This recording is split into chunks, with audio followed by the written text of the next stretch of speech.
What's up, A to Z Sports Live on a Thursday. Gonna have a hell of a show because we got a lot of things to talk about. Will Levis still thinks he can be the Titans franchise quarterback. Brian Callahan goes on a rant when somebody thinks about his team being soft. And Sam's finale in Survivor 47. All of it wrapped up in one show. The Magic Bucket is on the graphic, but I doubt it. We're not going to have time for the Magic Bucket. I will just go ahead and say it now. It is still in the closet. Please, can we rearrange the show? We have to find a way to get to the Magic Bucket. Yes, right. No, we have so many good things to do. And people are going to think Easton is an idiot, and they will show themselves not being the smart ones if they think Easton is the idiot. I mean, generally speaking, not a terrible opinion, but in this case. Well, maybe we'll do a little like media education as well. Okay. On what happens when things like this go viral and what the purpose is and everything else. So we're going to have a heck of a conversation covering a lot of different ground, Titans and non-Titans with Sam. Sam is currently in LA. I know he is probably the Survivor version of Stetson Bennett doing the interviews on national media after winning the national championship, even though Sam did not win the national championship, but it's going to be a fun. Hopefully, he's the media version of Stetson Bennett and not the walking down the sidewalk version of Stetson Bennett. Yes, no, the sitting in his chair sideways, glazed over. Under what time Sam went to bed last night, setting it at like 5:30 a.m. Well, he posted an Instagram story at like 4 a.m. Pacific time. Oh, so did he? Okay. Yeah. So I don't know if that was before or after a nap. But we're going to have a hell of a show today. So welcome in, Easton. Tell the people what they got to do here to get this party started. Guys, good morning. We got to like the show this morning. We got a good one for you today. I'm excited about today's show. Going to get rolling here on a Thursday, but not before you hit like on Facebook, on YouTube, that thumbs up button right down there below our faces. Hit it for us. It costs you nothing, but it's very helpful to us. So click that for us real quick and jump in the comments like Bustin' Diamond, Raz Biggie, Big Lou Chesney, Vol for Life, Cause 66, Steve Jones, and others already in here with us. We want to hear your thoughts on what was a fiery press conference yesterday from Brian Callahan. An interesting, maybe final big presser for Will Levis this season with the Titans. We got a lot to get to today. So like the show, lock in, and let's get started. Yep, we'll soon officially welcome into A to Z Sports, powered as always by the BetMGM app. I'm Austin Stanley. He is Easton Freeze, one of our Titans reporters for A to Z Sports.com, and we are Nashville's on-demand sports.network, going live weekday mornings at 8 Central Time on Facebook, YouTube, and Twitch. Link to the show segment by segment on our Twitter X timeline. Also hit us up on Instagram, TikTok, and Threads for more great Titans content. Got to thank our sponsors because they make it happen for us, and they help out all of you, like Wilson County Hyundai. WilsonCountyHyundai.com is where to go. Make them a part of your new car buying process. The Bone and Joint Institute, boneandjointtn.org, the region's destination for comprehensive orthopedic and sports medicine care. Farm Bureau Health Plans. Get better with Farm Bureau Health Plans, and do that by using our link, fbhp.com/ATOZ. And our friends at T-Dot keep Tennessee beautiful by helping out T-Dot by visiting their website to end littering across our state. NobodyTrashesTennessee.com. So many things to get to. Will Levis still thinks he has a chance to be the Titans franchise quarterback. We'll play that later on in the show. Sam in Survivor 47. Spoiler alert, spoiler alert, spoiler alert. Earmuffs, mute button, volume down if you need it, giving you time. Too late. You had your chance. No, Sam got in second. Sam second place. So Sam second place. We'll talk about that and get our favorite Sam moments from Survivor 47. He will be on the show tomorrow morning on a Friday once he returns from Los Angeles. But Easton, you were a part of maybe the biggest NFL moment yesterday, going viral across the NFL. I mean, low bar on a Wednesday, but yeah, it was. Yeah, I mean, it is low bar on a Wednesday, but you asked the question to Brian Callahan, and we're going to play it, and then we'll dive deeper into the process behind it and get really what we think about what Brian Callahan said here. But here was Easton's question and Brian Callahan's answer. A lot of folks who think this team is soft physically and mentally. How would you respond to that idea? I mean, you really want to get me going today? Yeah, I think, to be honest with you, I think it's complete and total bullshit, if you want my honest opinion. These guys are tough. man. They go after it every day. They play hard as hell. And there's at no point have we ever put on tape at any point this season that this is a soft football team. Like I can't even wrap my mind around how that would even be a conversation. I mean, just because we don't win games doesn't mean we're soft. These guys play their ass off. They play hard. They play physical. You can ask any team that plays against us that when they come off the field, they know they played us. Yeah, that makes me relatively angry that would be some presumption. That means you just don't watch. You don't do anything about it, that you don't know what you're talking about. You don't know what you're looking at. So I won't stand for. I'm not going to stand for anybody calling this football team soft. I think that's bullshit. So if there's opinions out there that feel that way, then they don't know anything about NFL football. So I'd like you to walk in there and call one of these guys soft and see what happens. This is not a soft football team at all, mentally or physically. And I think one of the things mentally that's really been impressive about the team is that the way that they keep fighting through the way that this season has gone. They've not shown at any point that they're not up to the task. They come out every day and work. They have. I mean, I'm really. You're gonna really get me going now. I mean, these guys come out here and they do everything possible to win games. And if there's any assumption anywhere that's outside of this building, again, we don't focus on all those things, but there's no possible explanation to say that this team is soft any way, shape, or form, mentally or physically. And the way that they go about their work it's insulting to me, to them, to everyone that works here. So I'm not that no chance ever in hell would I ever admit that to be the case, and neither would anybody in this locker room. So you can kind of shove that one right up your ass, to be honest. So.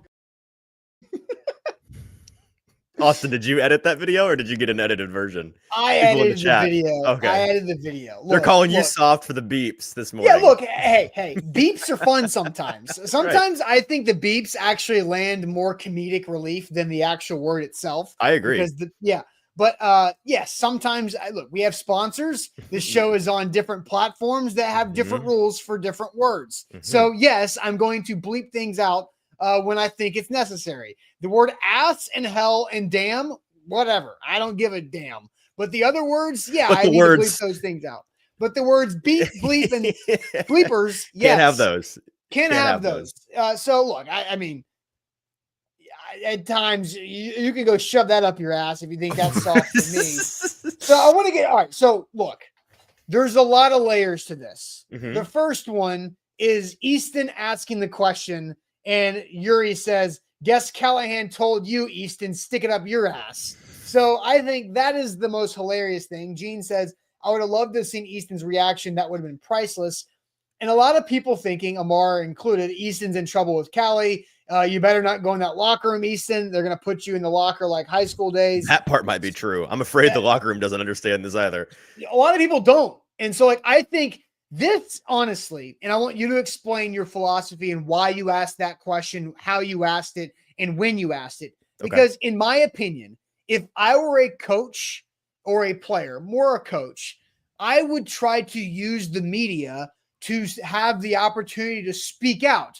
Because Brian Callahan can't walk up to a podium and unsolicited say, hey, to everybody calling my team soft, shove it up your ass. He can't just do that because now it shows he's reading into things. Right. But when somebody asks him a question, he is able to offload his feelings on that and use that as an opportunity to have his guys back. That is the way I believe coaches and players should have the relationship with the media, where you are not asking the question saying, I think your team is soft. What do you think, coach? That's not what you're saying. It's, hey, there's been things published on the internet that are calling you guys soft. How would you respond? So take us through your philosophy and how you approached the question and the timing and everything. Yeah. So the number one point here is that I the question, which you can't necessarily hear the beginning of very clearly on the Titans stream because they flip the microphone back and forth from the podium to the people in the peanut gallery. Yeah. The question was phrased as, there are a lot of people who think this team is soft mentally and physically. How would you respond to that idea? Very simple question. Just kind of put the ball in his court and let him do what he wanted to do with it. Yeah. Didn't necessarily expect to get that answer, was elated to get that answer because it's a great answer. And I think for me, I think it was his best moment at the podium in a long, long time, maybe in his Titans career. Like I think the response from people was largely positive, but we're going to gauge that in a minute as to whether or not you think that was a little fair or foul from Brian Callahan there. But the reason why I asked the question, and I saw some people nationally picked up this video and wondering, what was the point of this? What was the timing? Questioning why I asked the question the way that I did.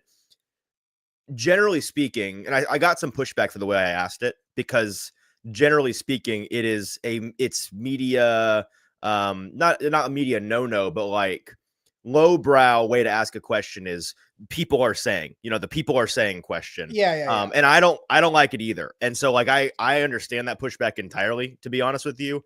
You would prefer not to do that. But I would. And I spent the 30-minute car ride up to the facility yesterday thinking about different ways to ask that question. I went through different versions of it and settled on, let me just ask it as simply as possible. But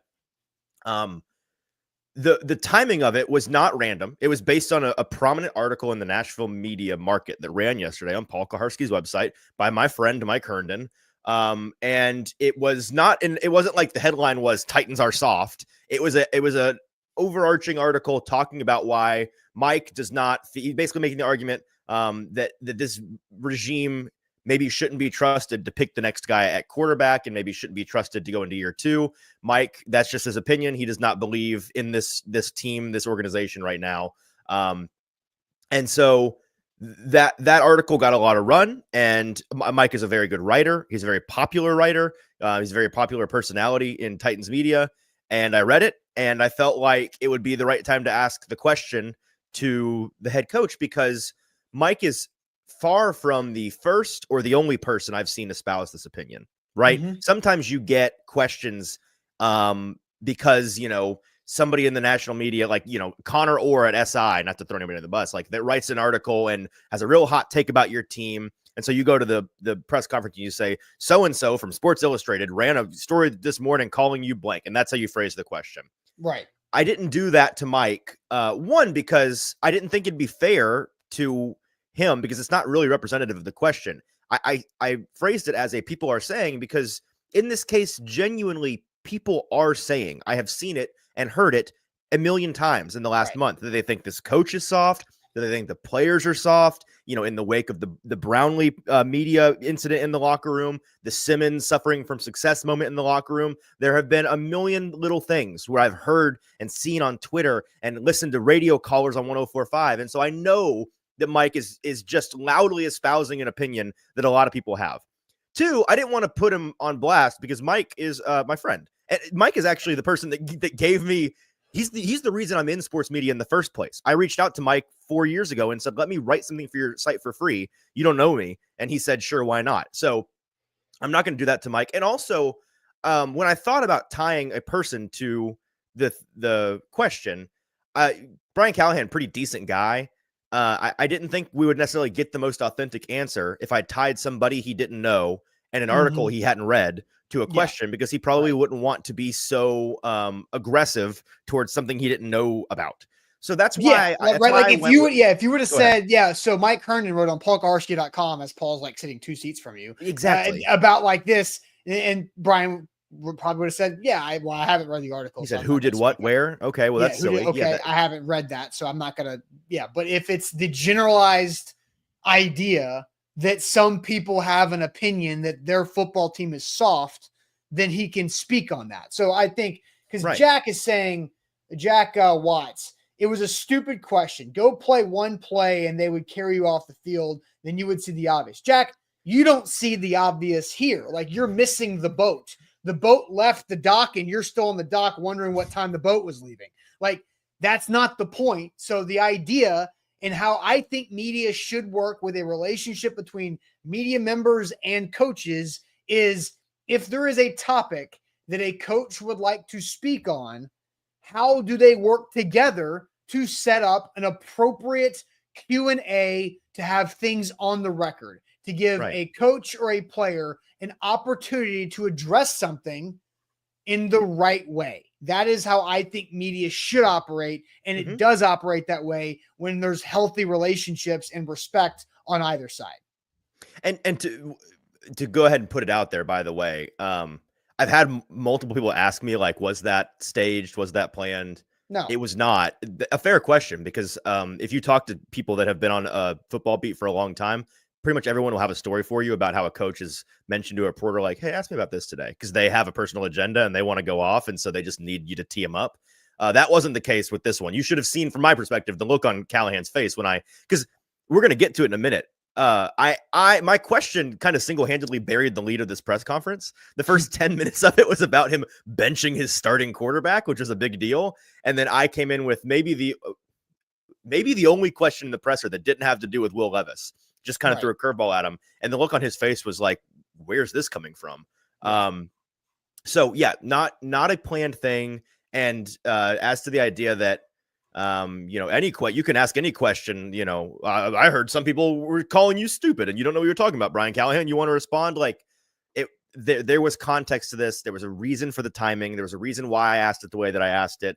I don't love asking people are saying questions either, but I felt like in this specific case, I mean, I don't know, man. Like I think I have about as good a finger on the pulse of the way that Titans fans feel as anybody, because I'm on Twitter way too much and I'm talking to people all the time and I'm listening to radio. So like, I think it's fair for me to say people do think this because I've heard it a million times. And Anthony says, I don't get it. The media isn't meant to be the coach's pal. The media is for the fans. I don't care what the coach wants to get out. I'm not saying everything about that, Anthony, but Easton just said it.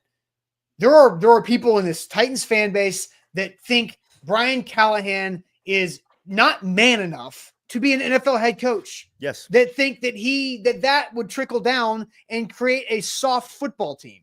Like I've heard so much about that over the last month or so, maybe more, that he is not fit as a leader to do this. And that has created softness. So that's the fans saying that. The whole point of media is to be the bridging of the gap. It's the messenger, right?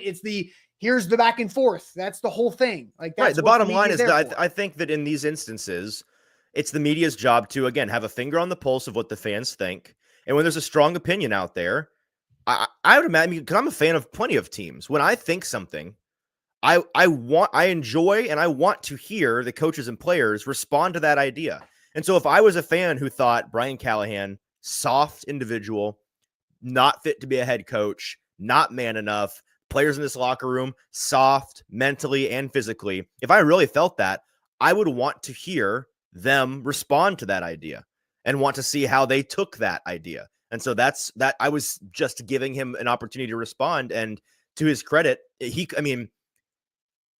not like that was a softball question. At least I don't think it was, because I really did just kind of throw it in his lap and let him do what he wanted with it.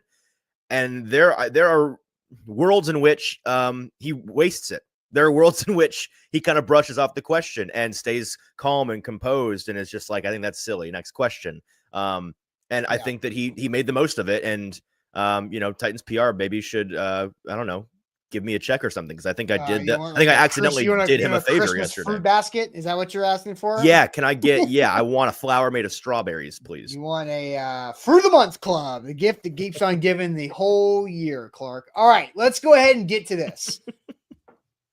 I want to know how you guys view this from Brian Callahan's perspective. How do you feel about Brian Callahan's anti-Titans or soft team rant? We're going to put up a poll that has 4 options. Okay. We're going to put up a poll that has 4 options. And the options are, do you love it? Do you like it? All right. Do you not like it? Or do you feel like Brian Callahan had some fake rage there? So those are the 4 options. Easton, if you can throw that in the chat, we'll go ahead and do that. So if you will, I'll put up the YouTube poll in a second, and Easton's going to drop the 4 options in the chat for Facebook and for YouTube while I get the poll ready. So we've got love it, like it, don't like it, fake rage. Well, I'll just copy and paste it from the email. So there we go. All right. So that's done. Hey, glad I could help, man. I did it. You're welcome. All right. So we'll get to your opinions on that. Love it, like it, all right. Don't like it, or you think it's fake rage. We'll get to all of your opinions here in a second, but I'll tell you what, you should love A Moment's Peace Salon and Day Spa, amomentspeace.com, amomentspeace.com. That's where you should go for your Christmas shopping. Your last minute Christmas shopping is fine. It could be Christmas Eve, and you're like, crap. I need one more thing to set this over the top and win Christmas with your loved one. momentspeace.com, or just walk in there in Cool Springs or off of Carruthers, and you go get a gift card. It's fantastic. Easton, I know where you live. You're not too far away from there. You can go out there and do that for your wife this morning. For your wife who just gave birth, 5-6 months ago. I think if somebody deserves a moment's peace, it's her. So a momentspeace.com/Christmas is where to go. Get a gift card for that loved one in your life, and you will guarantee win this Christmas. All right, Easton, I will send you to the chat. What are the responses about Brian Callahan and how people feel about his the Titans are a soft team rant? Yeah, so look, let's start here at the top. A lot of love it's from Guy, Michael, Marcus. Pistol Extra loves it. Ashley loves it. Some like it's from Andrew and Bork. There are some detractors as well, though. Vanessa said, fake. DJ, Rage was soft. He was demonstrating his softness with the way he answered the question. Ethan says he doesn't like it because he knows that they are soft. But I'm sitting here filtering through a lot of simple love it's and like it's. So, Hassani, fake, trying too hard, but getting a ton of like it, love it, like it, love it. So I'd say that the majority were fans of this. Maybe a 65-35 split here on the old chat. Austin has the YouTube poll mature. YouTube poll is very fresh. And so we'll see how that goes. Cody says fake. The Titans are soft and mental midgets. That's crazy. If them some fighting words I've ever seen them, then there you go. Mental midgets. It's crazy. Mental midgets. Good Lord. That is probably not okay to say. Now, DJ says that Callahan defended his team in the softest way.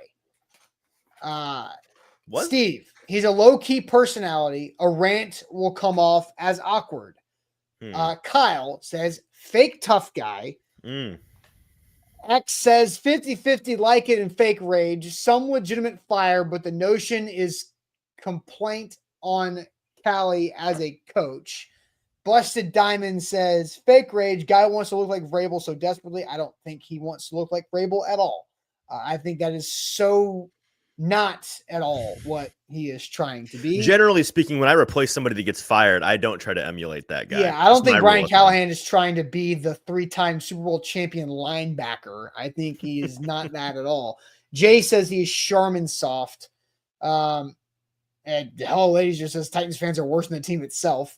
And me just says fake anger, caught him off guard. Much needed question though. Bravo Easton. So there's both sides of it. That's like Amnesia's like the rare person who is like anti-Cali pro Easton in this. Most of it is like pro Cali. The only one that hated the answer, and I'm glad that I asked the question. All right. So it's harder for you and I to answer the question because it's more about a fan's perspective. But as I let the YouTube poll continue to grow, how do you feel? Love it, like it, all right. Don't like it, fake rage. What do you think? Oh, I love it. I think like I mentioned earlier, I think that I threw the ball into his court and he knocked it out of the park. Mixing sports metaphors. I don't think he could have given a better answer. I saw, we threw up on the board a moment ago, somebody saying the way that he answered was soft. I find that to be a curious answer because I don't really know if that was soft, what wouldn't have been soft? Do you know what I mean? I think that the way that he acted, I understand that some people think based on his personality at the podium that came off as ingenuine just because we've never seen that side of him before at the podium. The only other time I can think of him really getting worked up was in the post-game presser after the Lions game when Karski came out of the gates rip roaring with a interestingly worded Colt Anderson question about how you only hired him because he's your buddy and you won't fire him because he's your buddy. And Brian, very different kind. That was kind of a shut up kind of rage. This was a righteous anger. It felt like from Brian Callahan. And what I'll say to the idea that it's fake rage, because I'm not saying it's crazy for people to think that. I can understand where you're coming from. The reason why I don't think it is, in fact, I'm pretty certain it's not, is because, I do have perspective that the average fan doesn't have, that, I see him on the practice field. I have since August. I've seen the way that he interacts with players. I have seen and heard stories about the way that maybe some Monday morning meetings went after a Commanders game, for example. You know, the moments where you'd expect a coach to really get after his team. Get after his coaches.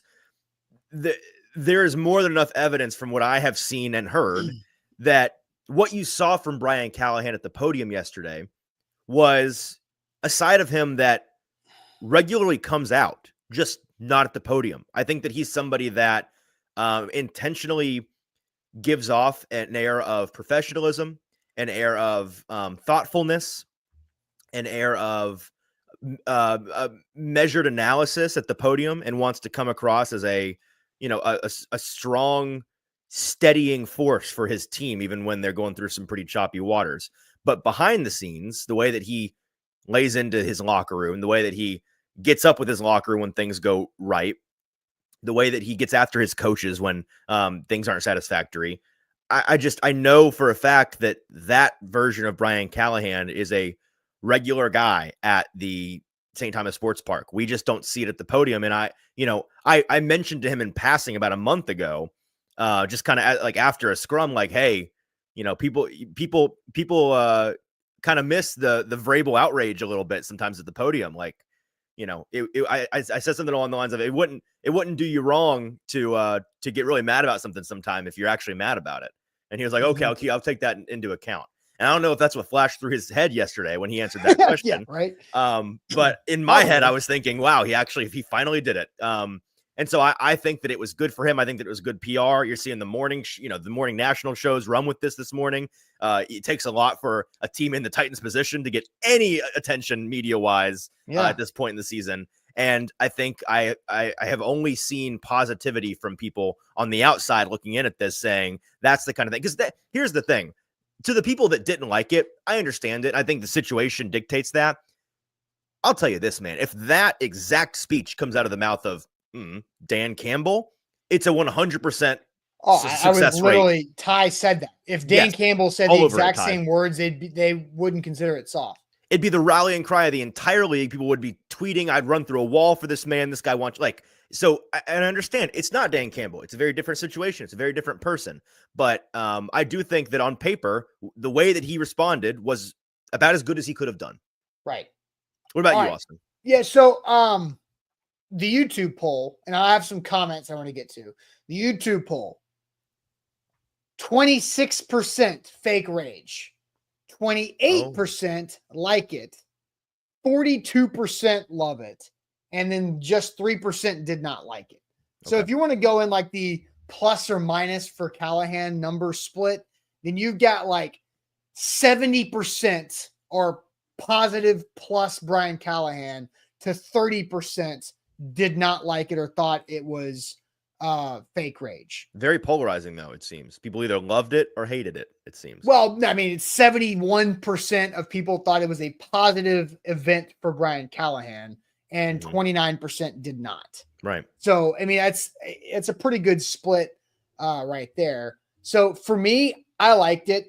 I did not think it was the best well-delivered rage rant in mankind. I think, whenever you're ranting, it was too eloquent. It was like it was too eloquent. Oh, he said the term like, this makes me relatively angry. And like whenever you're angry, you don't say I'm relatively angry. Like, I'm feeling a touch of rage come on in this moment. Yeah, I did think that was like a little bit of like pinky out when you're drinking your tea. Like that reads as authentic to me though, because I know that's who he is. You know what I mean? That's him. Yeah. I know, but it honestly made me laugh and like a fun, not like a laugh at him, but laugh as like that's kind of funny.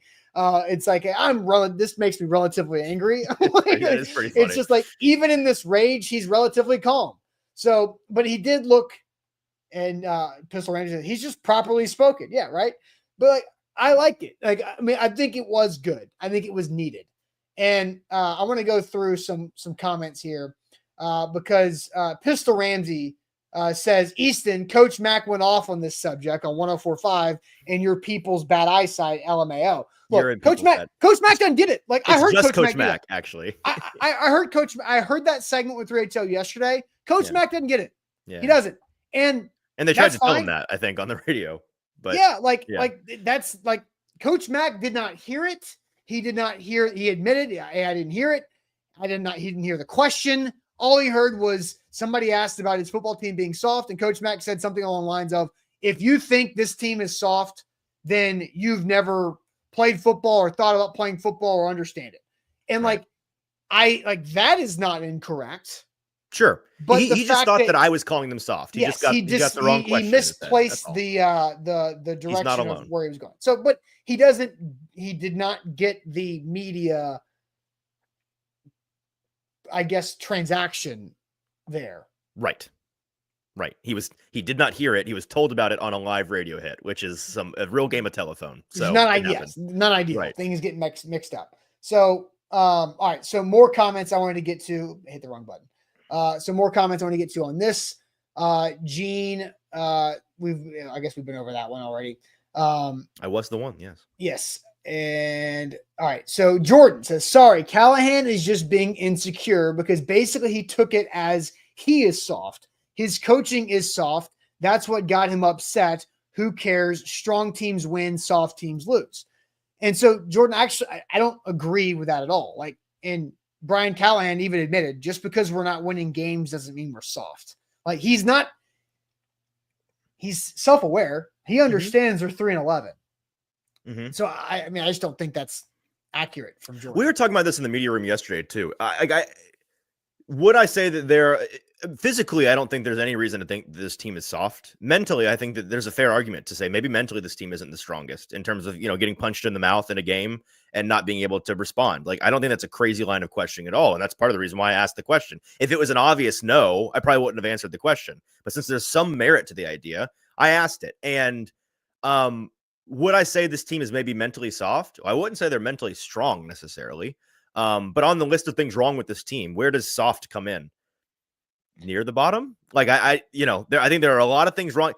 They're just a bad team. I don't think they're a soft team. But also, how many bad teams in the history of football are like, well, this team really blows, but at least they're really, really hard-nosed. Like, I think most bad teams are a little soft in some areas. Here's what I think, because James Henderson comes and says the coaching is soft, playing safe ball. I don't think they're coaching soft. I don't think the players are soft. I think the players are inexperienced and are currently not sure how to deal with it. Sure. I think they don't know how to handle this because they're young. The injuries have stacked up on this team. Mm-hmm. They have. A lot of the players they paid to come in here are not playing. Lloyd Cushenberry, L'Jarius Sneed, those were brought in to be high-paid for most leaders. Cheeto for basically everything up until 2 weeks ago in December. Mm-hmm. So those are leaders that are gone. Quandre Diggs, absolutely. That's another one. Mm-hmm. Then you trade away Ernest Jones. Mm-hmm. Jack Gibbons, I think, is a good leader on this team, and he's gone.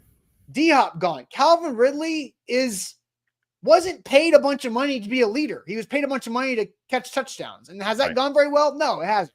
But is that Calvin Ridley's full fault? No, because there's a lot of variables to a receiver being successful in football, and they're working through that. We've seen spurts. A lot of it's the quarterback, right? So I just think they don't know what they're doing. They're not soft. They're just inexperienced. Yep. And how do you work through? They're playing a lot of young players, rookie guys, undrafted guys, second year, third year guys. Yeah, I mean, to literally put a number on it, the Titans currently are 5th in the league in terms of snaps from rookies this year. So you literally have a ton of young guys playing. And to point to the actual examples that I think most people are latching to when they call this team soft, it's the two I mentioned earlier, right? It's Jeff Simmons, the suffering from success moment after the Houston loss, or excuse me, the Houston win, then the embarrassing Commanders loss the next week. But then I think the most prominent one was Brownlee in the locker room after the Commanders game, when he said that he felt like the cold was affecting their game, and everybody's like, oh, poor little baby. late November, early December in Washington when it's 45 degrees. That's a mild day in winter NFL football games.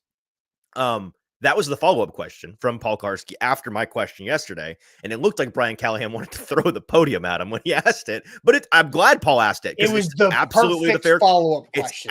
I was thinking it as well. I think everybody was thinking it as well. Perfect question from Paul. Fair question from Paul. But Brian's answer was also really good, I think, because he said essentially, like, have you seen Jarvis play football? You think that guy's? You've watched him play, and you think that guy's soft? He's a rookie. He's really been young shot. Kid Right. People forget this. Great point. Jarvis Brownlee Jr. has been shot and is still a freaking badass on the football field. He is not soft. He's a rookie from South Florida who has played a lot of football in South Florida and is just, as a human being, not somebody that loves the cold. But you can simultaneously, and I wish in the media room afterwards, all the old heads, all the historians on the beat, Terry and Paul, were like naming old guys that they knew vocally did not like the cold, but were also awesome. And so, like, you can just not like the cold and also not be a soft player.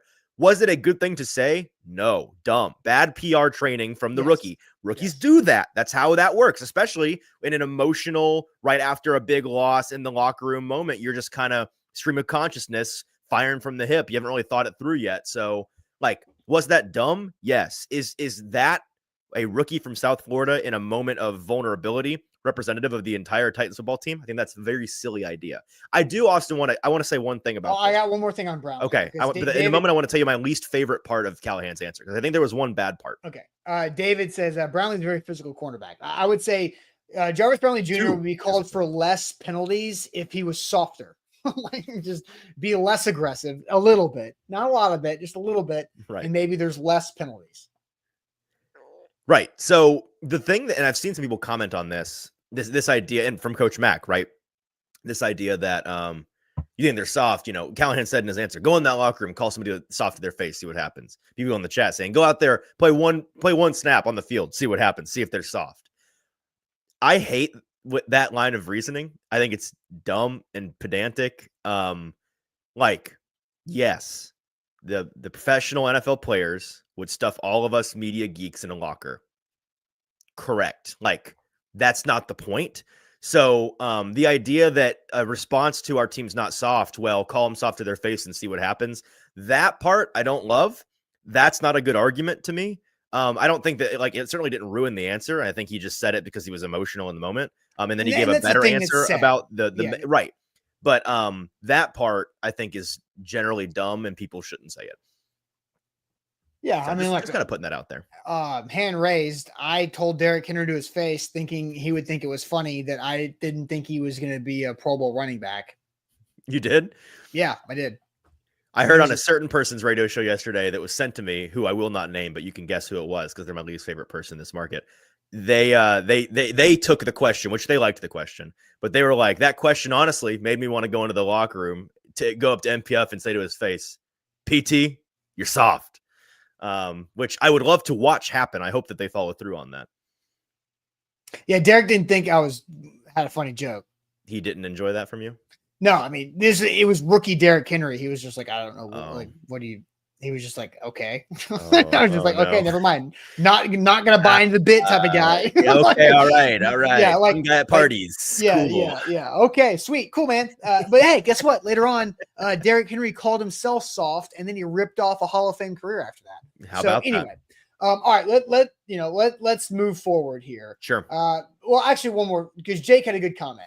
Jake says the guy has rage talking about Callahan. His blowout on Levis in the Jets game is proof, right? True. So I think we've seen this version of Brian Callahan. He's also gotten an unsportsmanlike penalty this season for being too angry on the sideline. I mean, look at the graphic below my name. Like, yeah, he's been yelling at refs for so many things that they have gotten apology emails from the league later on afterwards. Okay, let's get to the next thing, because Brian Callahan did go through the benching of Will Levis, and Will Levis still thinks he has a chance to be the Titans franchise quarterback. That's what he said. We'll play that here in a second, but Farm Bureau Health Plans is where you should turn for all of your health coverage needs. FBHP.com/ATOZ is the website to go to. You'll get a quote after filling out a health assessment. They'll judge it based on your situation, your needs. They've got you covered right there. FBHP.com/ATOZ. And they've been serving Tennesseans for 78 years. They've got you covered whenever you need them. Farm Bureau Health Plans. We're also brought to you by BetMGM, the sportsbook born in Vegas. Sign up today using our bonus code ATOZ Sports, and they're going to give you up to $1,500 back in bonus bets if you don't win your first bet. So whether you're cheering on the Titans at the stadium or watching the game at your favorite Music City sports bar, you're always going to be able to get in on the action with the BetMGM app right in the palm of your hand. Nothing better than a Titans win, except perhaps the thrill of winning at BetMGM. They've got boosted odds specials, parlay selection options, daily promotions, so much more. Download the app today. Sign up using our code ATOZ Sports and experience the football season like never before. BetMGM, the sportsbook born in Vegas. All right, let's get to Brian Callahan addressing the Levis benching that was broken by Jeremy Fowler of ESPN on Tuesday. Here's the head coach addressing. And then obviously it all came out yesterday, but we'll make a change at quarterback. We're going to sit Will and start Mason this week, and Will function as the backup. Those are decisions that aren't easy to come by. There's a lot of thought that gets put into them, and at the end of the day, felt like it was the best thing for our team for these last few weeks to see what Mason can bring offensively, and that's where I'll let you guys go from there. So Mason's going to be starting for the final 3 games, at least at this moment? We'll take it week to week. I won't make any proclamations about anything else, but yeah, for this week for sure. Probably several opportunities maybe to sit Will earlier in the season, and you kind of stood by and said, this is our guy, and this is the season we want to evaluate him. What has changed now that you've made this decision? I think I should be very clear about it too. This doesn't mean that this is the end of Will's ability to be a good quarterback. This is just situationally in the season and where we're at. Felt like we needed a spark at the quarterback position. He's kind of had 2 games that really have been a struggle for him, and we need to have better there. And just like any other player, when your play dips the way it did, and we have a chance to let somebody else go do it. I still believe very much in Will. I still plan on coaching him hard. He's still going to be ready to play. Those are all things that we have to be able to do, and he's under contract, and he's still part of our team. And so no different than any other position, and we're going to coach, and we're going to coach him hard. And there's things that he's really improved on over the course of the year, and those are things we're going to keep working to improve overall. So. You mentioned the accountability factor in the locker room. Did you talk to guys in the locker room? Did guys approach you? How much? No, this is my decision to make. I felt like it was what we needed to make. So it has nothing to do with them and their player input anywhere, shape, or form. So these are the decisions that I felt like was best, and that's how we'll move forward with it. So before we get to Levis's comments, I do think Brian Callahan, in a way, he started by saying, like, we're going to move forward with Mason. We got 3 games left. And then Therese asked, does that mean he's going to be the quarterback for the next 3 games? And Brian's like, well, we'll take it week by week. Right. And then there's a little bit of like back and forth a little bit with Callahan there too. And so what did you take of that? It does seem like the door isn't shut and locked on Levis playing again, where I kind of feel like you make this move with the idea that Levis isn't going to start again unless there's an injury where he has to. Yeah, and that's the way that that is the decision that they've made. But you have to leave yourself an out. I mean, I think that it's a non-story there personally. Okay. Yeah, I think that the plan is for Mason to play the last 3 games, but he is a backup, and he guys can have disasters. And with Will being the backup now to Mason, which was confirmed yesterday, you can't fully shut the door, because if Callahan comes out and says, Will's done, he's not playing another snap for us this year, barring an injury, there's no chance he plays again. And then you have a 4 turnover game from Mason, or just a total meltdown, or he does get injured and you have to play Will. And then you go out and you play Will, you look dumb as a coach. It's like, well, I thought you said he can't play anymore. Now you're floundering. Now you're somebody that's panicking. You said you're not going to play him again. Now you're throwing him back in there. So yeah, I feel like I can pretty confidently say the coaching staff's mindset is the same as all of ours. Is he's done this year. We're not doing it unless something crazy happens. So they leave themselves a little out there. I think the most important long-term part of his Q&A session about the benching of Will Levis is when he said, we've poured all we had into Will, and we'll continue to do that. And so because Brian Callahan and this staff was brought in to be a maximizer and developer of the quarterback position. Mhm. And that did not happen with Will Levis. Right. Why? Well, Mhm. Brian Callahan saying like we've shifted the offense. We've done what Will likes, what Will doesn't like, we've taken out. We've done everything we can. We've poured into this guy and we'll continue to do so. So they're just basically It's Will not for Levis lack of cannot trying, do it. basically. Yes. Right, Yes. exactly. Not, And that's kind of the chicken and the egg thing right now, Austin, because and this is a great show topic, so we won't get into it necessarily today, but I'm seeing a lot of people in their case against Callahan. And I'm not saying it's crazy, but a lot of people think, well, this guy was brought in as the quarterback guru, as the guy that was he was brought in to fix Will Levis, and he did not. Therefore, that means Brian Callahan is bad at this. But I think people too often ignore the counter argument there with a lot of different players and a lot of different coaches. This idea that because a player didn't work out, the coach must not be good at his job. yeah. It is equally fair to wonder maybe the fact that the coach is good at their job is proof positive of the player not being good, right? Because especially when the coach was not a part of the drafting of the player. Exactly. And so, like, you know, if you swap Brian, because it's all about how proven and trustworthy a guy is, right? Because if you swap Brian Callahan out for Kyle Shanahan, and Kyle Shanahan does a whole season of trying to make Will Levis work and then comes to the podium and is like, guys, we tried. Everyone says, well, he's Kyle Shanahan. If Kyle couldn't fix him, nobody can. He must be bad at football. But because Brian Callahan is somebody that isn't fully proven like that guy. And I'm not saying that, you know, you should revere him the way that you should Kyle Shanahan. Not at all. But because you know what, Kyle Shanahan should get more heat for drafting Trey Lance and Trey Lance sucking so bad and not working out and doing everything they did. Like that should be on Kyle Shanahan and John Lynch's shoulders, right?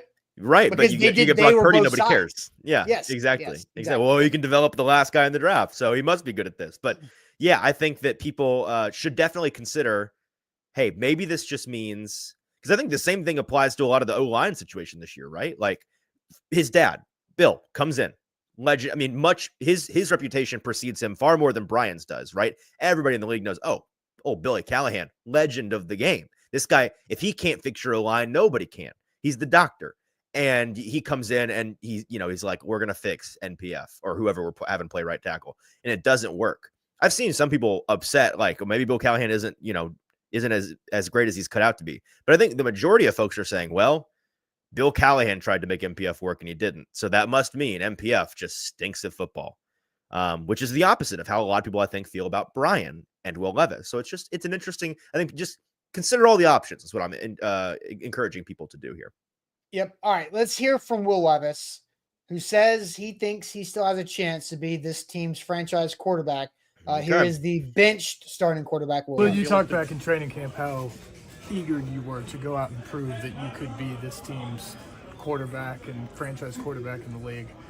Why do you think that did not happen? I don't think that that's the end of the conversation. I still believe that I can be the franchise quarterback for this team. I have the utmost confidence in myself and my ability to lead any team in this league. And I think that this year was great development for me, and I think that I truly did improve. And sure as heck don't want to go out like that. And I know that, you know, there's a positive future for me, whether it's here or somewhere else. And I just got to have the conversations I need to here, and hopefully I can show and prove that I can still be the guy. You've seen other quarterbacks like Bryce Young, you know, the guy you're going to see this week, Anthony Richardson, they've been benched and they came back. Do you look at that at all and kind of apply yourself to it?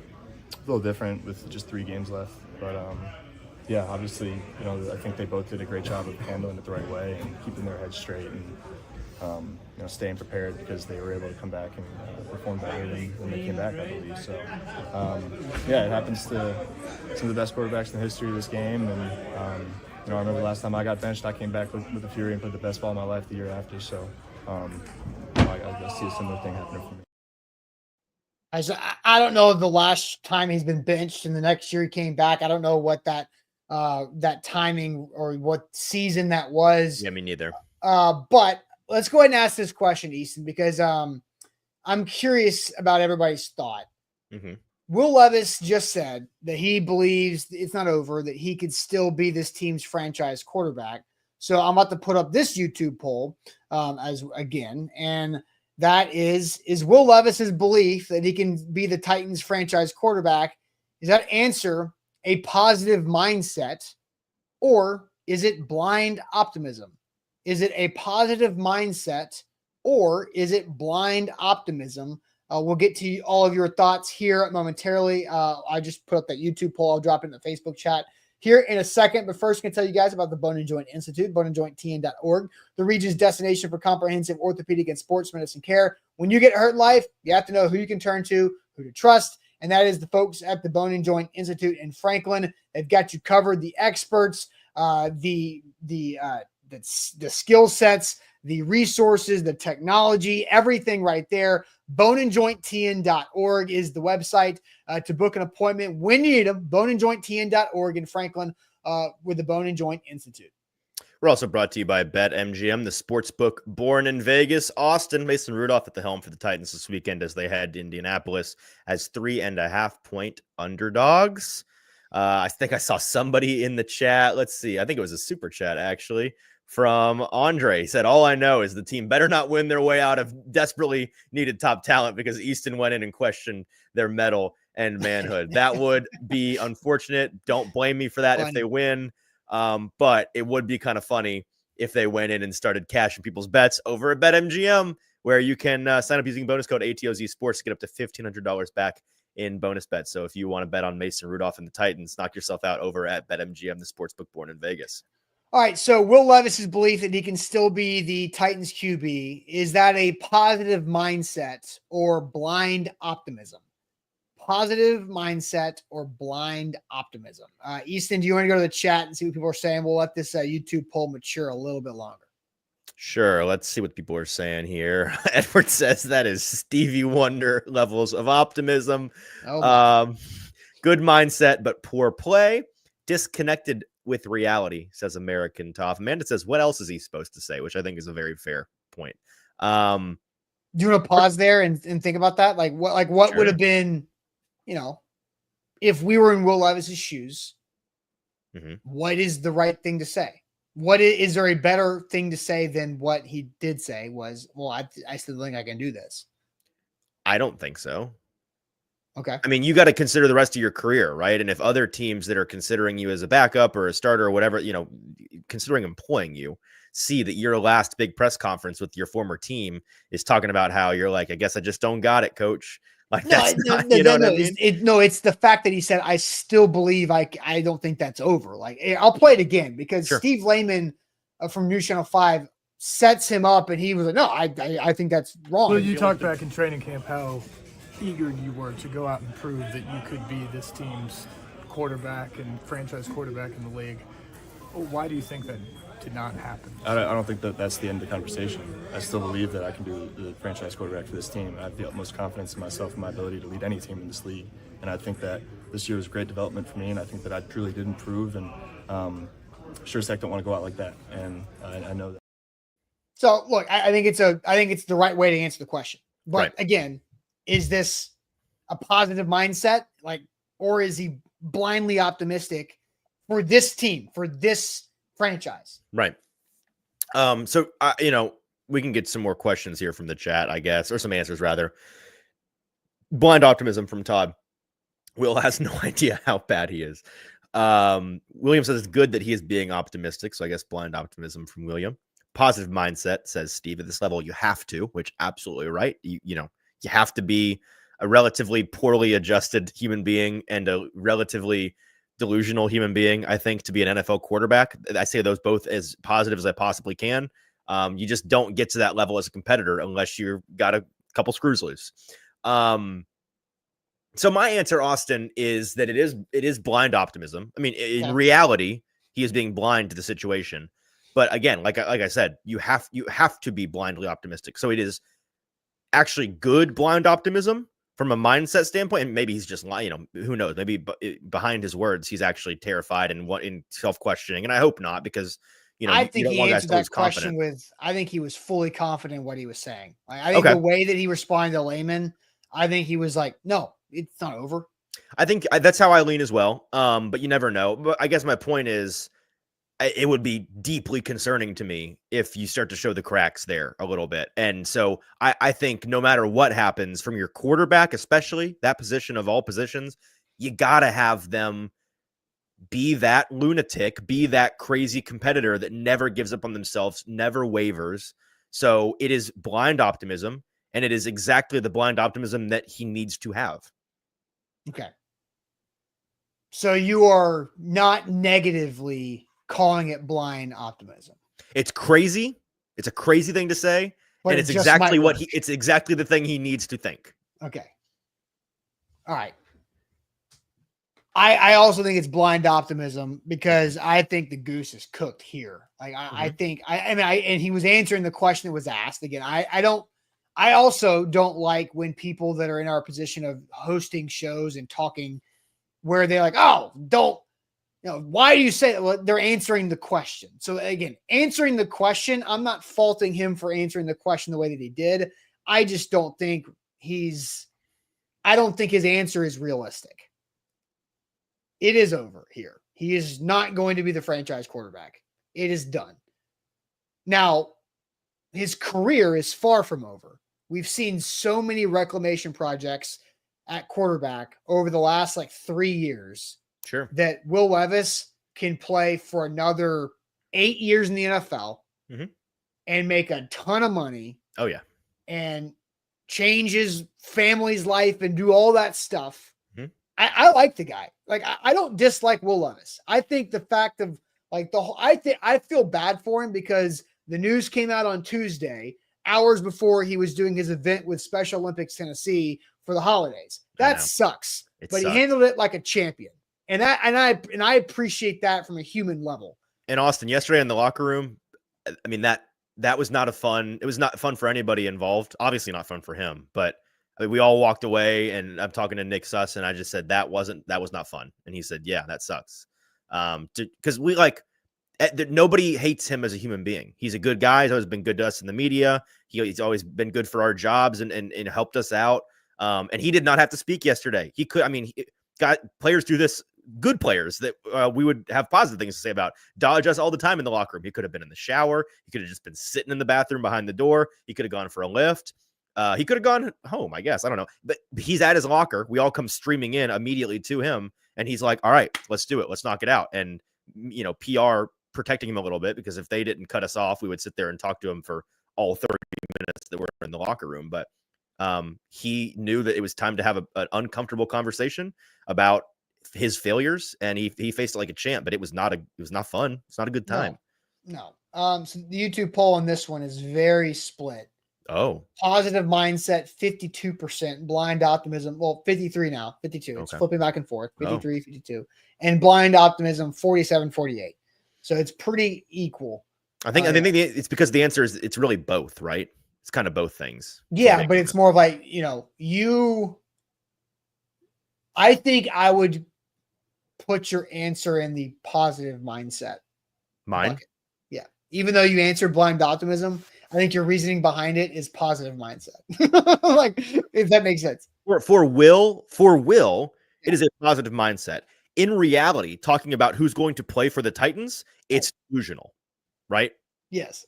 So interesting, right? My answer, right. All right, let's get to some super chats here. I know you've already read Andre's super chat, but we got some more. Bradley comes in, says, I don't think Callahan or this team is soft. Go back to the first 2 games where Brian ripped into Levis for bad play. Just a talent issue. Yep, I think we could all agree on that one. Darren says, if Callie wants us to believe his rage, he should be mad as hell after they get the teeth knocked in for the 1,500th time. Not after a media question, which I think Darren is cherry picking, because I think Brian Callahan has done that many times on the sidelines of football field. And then Bradley comes back with another one. You don't need high draft picks to get talent. It's about the relationship from top to bottom and scheme and identity of the team. AJ, Devontae Adams, Amon-Ra St. Brown, and many more draft better. You don't need anything more than a minimum wage job to eventually become a millionaire, but sure is easier if you get paid more money. You just need good football players. And you're right.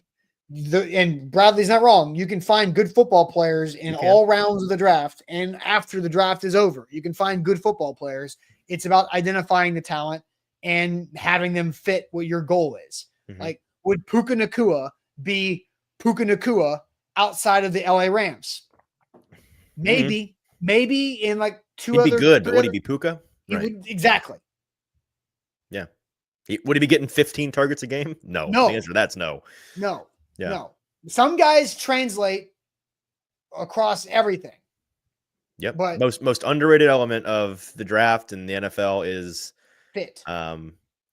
Fit, fostering success.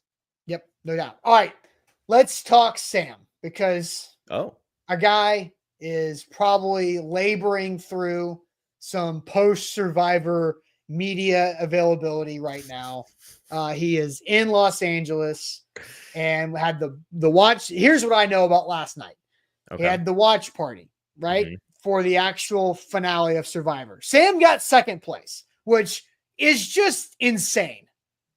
Insane. That if you told me 3 months ago that's what's going to happen, I'd have been like, nah, wrong. No way. Crazy. And so when Sam gets back, we will have an opportunity to talk more about this. And tomorrow he has the ability. Yes. And I don't know if we'll get into it tomorrow or how, but we'll do some debriefing, some press conference things of like, now that he will be able to talk more about stuff. He can't say everything about anything, but like he can say more. So second place, he was in LA last night. There was an after party that ended at midnight Pacific time. Then there was an after party that started at midnight Pacific time. So was that like the CBS sanctioned after party and then there was another unsanctioned after? Okay. Gotcha. And then he was like, yeah, then I got exit media starting at 6 a.m. Pacific. And I'm like, dude, that's going to be tough. And then he's got about 6 hours of media before getting on a plane to come back to Nashville. So look, Sam killed it. Good for Sam. He did pretty well. I mean, pretty well. Pretty well. Second. I just said he did pretty well if he came in 8th. I think he did better than pretty robbed. Well. Yeah, I don't know about that. He balled out. I don't think he got robbed at all. The record. Karen thinks he should have won. I think that's Sam crazy. Got robbed.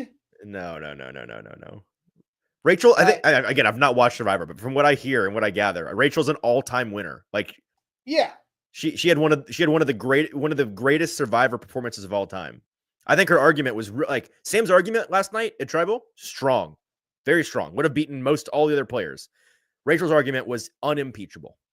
I mean, when she dropped the bar of, I don't think any other player on Survivor has ever gotten to a tribal council where they're going to get voted out and convinced all the other players to make the case to the jury for why they should win. I was like, bar, great point. You should win. And look, Rachel deserved to win. There's no doubt. Like, she was phenomenal. She is an objective badass. Like, and I think, and Sam likes that too. Like, not true. I am not happy Sam lost. Do you know how much I would pester him to buy me things all the time if he had $1 million? I wish he had $1 million. You mean like $600,000?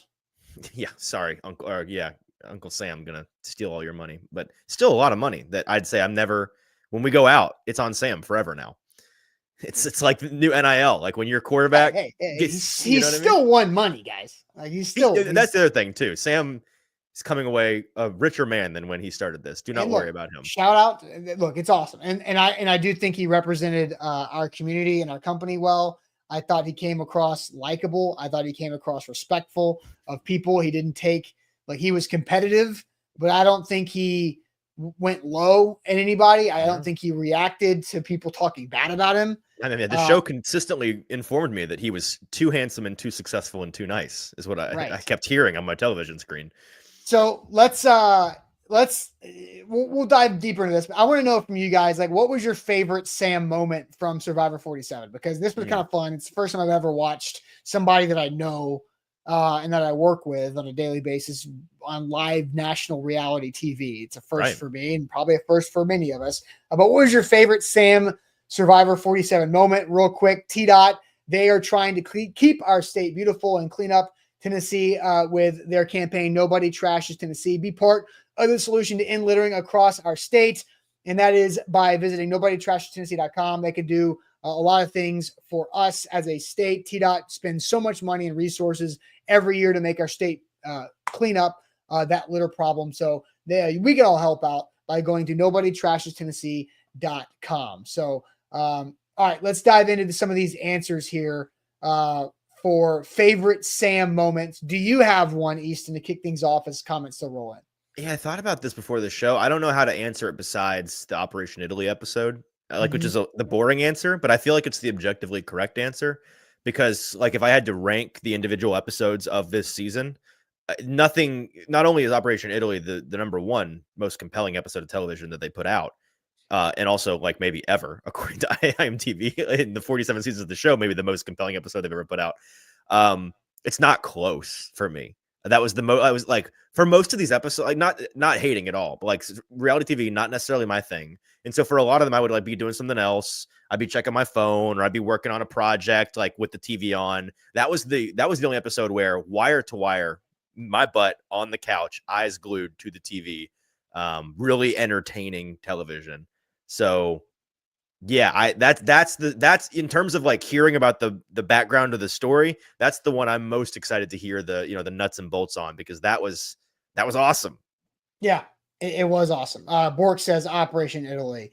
Patrick, a lot of people saying winning fire last night to get a final. Can we talk about that? Wrights winning fire. American Tough, the fire challenge and how it reacted, right? That was insane, right? Did Teeny kind of get screwed by the wind? Didn't it seem I like mean, she yes, was getting but jobbed? that's the element. No, I know. It's just I was like, it seemed so over for him. Somebody tweeted it out, and it's part of it. That had like the down the line shot of Sam built his fire in front of the rope, and Teeny's was more directly underneath it. As in, like, he adjusted for the wind, right? I don't know if that was a conscious effort. I don't know if it was or not. But like that. when you look, but like, who knows? And that's a question we can ask. I think bro is desperately trying to build a fire, not considering the wind. I think he was just trying to get that spark flying. Yeah. But that's what happened. And if you look at that shot, I don't know what the tweet is, but that shot down the line, it was true. Teeny's was more directly under the rope, and Sam's was closer to his body, and that played into his position. By the way, earlier in the episode when he's practicing the fire and he has the confessional and he's like, I'm nervous about this because I don't want to go home and have everybody I know say, why didn't you practice fire when you were going on Survivor? And then I have to say, I don't know. I don't know if he was like, right. How in the world do you go on Survivor and not know how to make fire? Glad it worked out for him. His speech in the final tribal was excellent. I doubt this is true, but in that moment, I was looking into his soul through his eyes, and I could see in his mind's eye a picture of Paul Kaharski's face. That's who I was thinking he was thinking about in that moment. The Paul Kaharskis of the world are going to just lay into me relentlessly. And I was sitting there thinking, you're right, Sam. I'm like, because I went camping a ton as a kid. I've made many fires I was like, if you had just mentioned, because I knew you were going to be on Survivor, in earlier than this. Just if you'd have mentioned it to me, bro, like we could have practiced this. Like, this is not hard. Yeah, I could have given you a Rachel lesson in 5 minutes. You'd have been golden. So I'm glad that he acquitted himself nicely. But that was almost tough. Burning Devil, I shouted, "Let's go!" And Sam won the fire challenge. It was intense. Bork says Sam's fire position was 100% better than Teeny's, and then continues, says, when they showed that shot, I told my wife Teeny built it in the wrong spot. When Teeny didn't know what she was doing either. When she gets the fire going and then she turns to Rachel in the moment and goes, what do I do? It's like, what do you mean, what do you do? Freaking going. Put more wood on the fire. Yeah. What do you mean, what do I do? So my favorite moment, and there's a lot of them, like Operation Italy was fantastic. Right. I thought a lot of, like, from how we know Sam and we see Sam, like some of his little like tendencies and quirks and like mannerisms that I thought were funny to see in that island's kind of area. Yeah. In that environment. Oh, but you like, just reminded me of something. Go ahead though. Okay. But like my favorite thing was his pulling the list of stats out of the Fijian air at Final Tribal Council and just delivering it like he was talking about Titans on the show. Right. Oh, in the final Tribal Council, when he just pulls out, I've had 10 votes more than this, and I've been perfect more than anybody else on this. And he just rolls through those 6 or 7 stats like it was nothing. I'm like, with the facts and logic. I'm like, that is exactly what we do here. Right, I was like, hell yeah, that is taking your job and having it translate into helping you make the best case possible. And that got me excited. That was my favorite moment because I was like, how many times have we seen Sam go to bat for any topic, any argument on this show? And it's that type of delivery. And he crushed it in the final tribal on 26 days of living on an island, wearing nothing but the same clothes and not brushing your teeth. Like that is crazy. Well, speaking of things that we see him do around here than he did on the show from last night in the final immunity challenge, he's somehow, I can't wait to ask him about this, struggling with the throw the ball through the hoop challenge, which you're like, ball player guy is going to handle this. And he's dead last in it. And you're like, how is this happening? But then you get to the word unlock puzzle, the word challenge. And in my head, I'm just thinking, he's gonna get it immediately because that's the way that I know Sam's brain. This is the way that it works. He goes up to the thing, stands, hands on his hips, looks at it, and then immediately knows the answer. Bang! It makes up all the time and gets up to the top of the ladder first. I'm like, yeah, that checks out. The trivia guy, he's gonna nail that, and he did. Trivia guy crushed it. Look, Wright says that his final tribal is why he should have won. Like, I don't think that would have gotten him the win. It was a great case. And like, I do think he had a good case for it. I just think Rachel's a badass. She's a beast. She earned it.